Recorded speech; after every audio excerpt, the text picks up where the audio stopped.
Hello guys, in this video I'm going to show you how to join a cooking community on the SmartThings application. But first I just want to mention, don't forget to subscribe to my channel, because at 100,000 subscribers I am going to show you my whole YouTube revenue statistics and growth strategy, how to make money online. Now let's jump into it. First of all, open the app on your phone. Then you should tap on the live button down below and tap on cooking. Click on the communities button down below, which is the third option.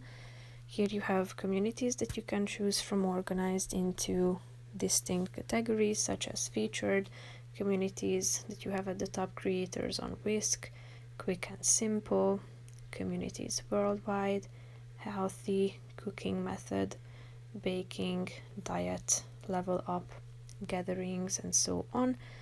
Tap on the relevant group that you want to check out. Here you have the recipes, and if you want to join, click on the join button, tap on I agree to operational policy and click on continue, thereby setting up your cooking community profile. So that's it for this video guys, see you in the next one, bye bye.